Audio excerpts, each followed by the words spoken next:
वहीं हमारे bureau chief Rajveer Singh ने सपा प्रमुख अखिलेश यादव से खास बातचीत की है। इस दौरान भी अखिलेश यादव ने प्रधानमंत्री के ऐलान को लेकर बीजेपी पर जमकर निशाना साधा और कहा कि इनके माफी से काम नहीं चलेगा। और क्या कुछ कहा है अखिलेश यादव ने, इस रिपोर्ट में देखिए।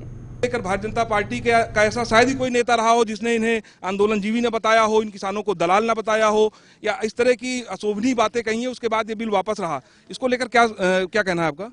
देश के सभी किसानों को बधाई और तमाम जितने नेता, पॉलिटिकल पार्टी, जिन लोगों ने इस आंदोलन में सहयोग किया उन सभी को बधाई। और समाजवादी पार्टी के जितने कार्यकर्ता यहाँ उपस्थित हैं या समाजवादियों ने जिन जिन ने सहयोग किया, आंदोलन को आगे बढ़ाया, किसानों की मदद की, उन सबको बहुत बहुत बधाई।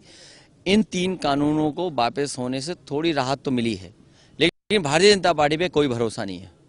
भारतीय जनता पार्टी ने हो सकता है वोट को लेकर के या चुनाव को देखते हुए कानून वापस किए हैं, लेकिन सर जो जब तक एमएसपी नहीं लागू होगी और कानूनी उसको नहीं माना जाएगा तब तक किसानों का भला नहीं हो सकता है। ये जितने खड़े हैं सब जानते होंगे, धान कहीं खरीदा गया हो तो बता दो, ये खरीदा जा रहा हो तो बताएं, कहीं किसी को कीमत मिल रही हो, और खाद कहीं ले नहीं सकते। जैसे यहाँ खड़े हैं मिलने के लिए, इससे ज्यादा किसान खड़े हैं खाद लाने के लिए। 700 से ज्यादा किसानों की मौत हुई है, तमाम लोगों पर मुकदमे दर्ज हुए हैं, जिसमें किसान मुद्दे को लेकर आप लोगों ने भी प्रोटेस्ट किया था। समाजवादी पार्टी के कार्यकर्ताओं पर मुकदमे हुए हैं, उनको लेकर अभी सरकार ने कुछ नहीं कहा। जो किसानों की जान गई है उसकी जिम्मेदार भारतीय जनता पार्टी की सरकार है, उन्हें माफी मांगना चाहिए और माफी से काम नहीं चलेगा। इस बार किसान और जनता इनको साफ कर देगी। क्या और भी तमाम ऐसे मुद्दे हैं जिनको लेकर आप लड़ते रहे हैं, उनकी सबकी वापसी हो सकती है क्या? चूंकि चुनाव पास में हो, जिस तरह से फैसले लिए जा रहे हैं सरकार के द्वारा, तो लग रहा है कि और भी तमाम चीजें हैं जिनको बदला जा सकता है। उत्तर प्रदेश से भारतीय जनता पार्टी हटने जा रही है, नई सरकार बनेगी। नई सरकार खुशहाली और तरक्की के रास्ते पर उत्तर प्रदेश की जनता को लेके जाएगी। सर, एक आखिरी सवाल है कि 25 अक्टूबर को ही आपने ये बता दिया था कि ये लोग केंद्र सरकार जो है कृषि बिल वापस ले सकती है, तो ये एक तरह से भविष्यवाणी थी, तो आगे और भी कोई भविष्यवाणी है क्या आपकी?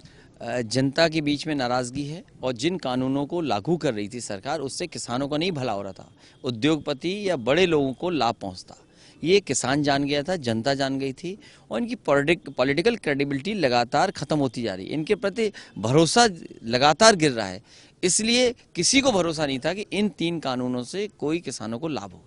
गाजीपुर से लखनऊ की जो यात्रा थी, 16-17 घंटे आप लगातार दौड़े और लोगों का जो समर्थन मिला सड़कों पे हम लोगों ने भी देखा, तो क्या उसको लेकर भी कहीं ना कहीं एक मैसेज गया दिल्ली तक कि नहीं, अब जिस तरह से समर्थन बढ़ रहा है उसको देखते हुए चीजें बदलनी चाहिए? पूर्वांचल की जनता और किसान जिस तरीके से एक्सप्रेसवे पे आए और नौजवानों ने जो समर्थन दिया, उससे न केवल लखनऊ बल्कि दिल्ली भी हिल गई। जहाँ किसानों का समर्थन था, नौजवानों का समर्थन था, लखनऊ दिल्ली हिल गए, इसलिए क्योंकि उनका चुनाव यहाँ हार जाएंगे। मुखिया अखिलेश यादव जी थे। 3 कृषि कानून वापसी को लेकर साफ तौर पे कहना है इनका कि जो कुछ हुआ सरकार चुनाव को देखते हुए कर रही है और आगे भी इस तरह के कई फैसले लिए जा सकते हैं। कैमरामैन रोहित के साथ JK 24/7 न्यूज, राजवीर सिंह, लखनऊ।